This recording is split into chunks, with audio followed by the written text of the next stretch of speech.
The finish line. The sun hung low over the packed stadium, casting golden streaks on the red track.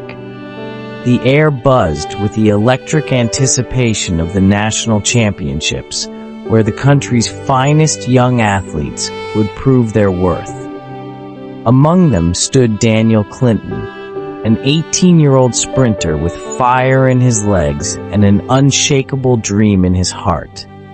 This was his moment, the race that would open the gates to international glory. He wiped the sweat off his brow, his heartbeat pounding in rhythm with the announcer's voice. On your marks. The world around him faded. His mother's voice echoed in his mind. Run like the wind, my son, but never forget where you come from. He could see her in the stands, eyes brimming with pride and worry. His father sat beside her, a quiet pillar of strength. His younger sister, Beatrice, waved excitedly, mouthing the words, "You got this."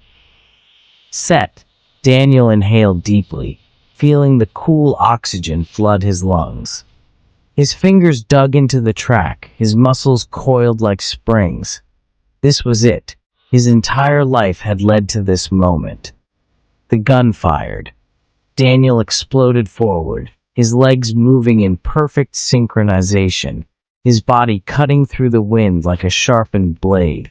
The crowd roared.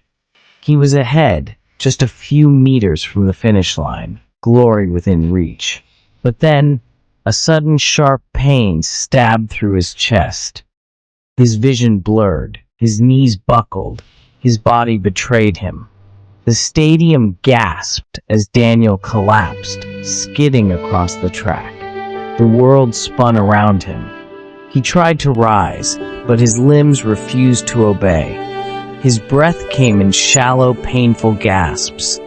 The last thing he saw before darkness consumed him was his mother's terrified scream. Daniel woke to the distant hum of medical machines, the scent of antiseptic heavy in the air. His eyelids felt like lead as he forced them open, revealing the sterile white ceiling of a hospital room. Confusion gripped him. He tried to sit up, but a firm hand rested on his shoulder. "Take it easy, son," came a familiar voice. His father, Mr. Clinton, stood over him, his usually steady eyes clouded with worry. Beside him, his mother, Rose Clinton, clutched his hand, her face streaked with dried tears.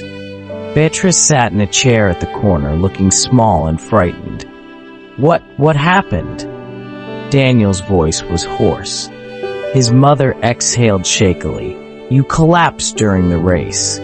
A cold wave of dread washed over him. His race, had he won? Did he cross the finish line? "The doctors are running tests," his father added. "They say it could be something serious."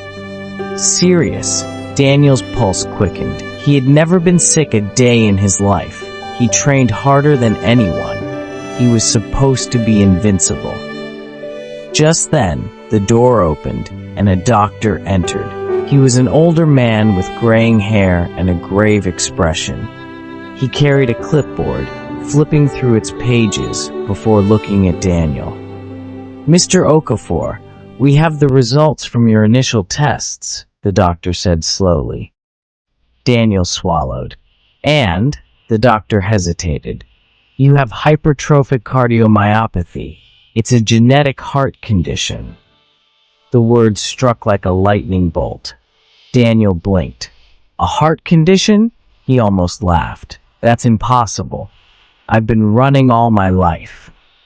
The doctor's face remained solemn. "I know this is difficult to hear, but this condition thickens the heart muscle, making it harder for your heart to pump blood. It can be dangerous, especially for athletes." Dangerous. The word echoed in his skull. "So what does this mean?" his mother asked, her voice barely above a whisper. The doctor sighed. "It means he can't run anymore." The silence that followed was deafening. Daniel felt his entire world crumble. Daniel's ears rang. He could see the doctor's lips moving, could hear his mother's soft cries, but it all felt distant, like a nightmare he couldn't wake up from. "You can't run anymore." The words crushed him, pressing on his chest like a weight heavier than the medals he had once dreamed of winning. His entire life had been built around running. He had woken up before dawn every day, sprinted under the scorching Nigerian sun, pushed his body beyond its limits. All for what? To be told he could never race again? No. The words slipped from his lips before he even realized it. His hands clenched the hospital sheets. There has to be a mistake. The doctor's eyes were full of sympathy, but his voice was firm. "I know this is hard to accept, Daniel, but if you continue intense training, the risk of sudden cardiac arrest is too high. You were lucky this time. If this had happened somewhere without immediate medical care, it could have been fatal." Thank you for watching and for staying till the end. Please subscribe, like, and share if this story has impacted you. And stay tuned for more videos. Mr. Feels Concept.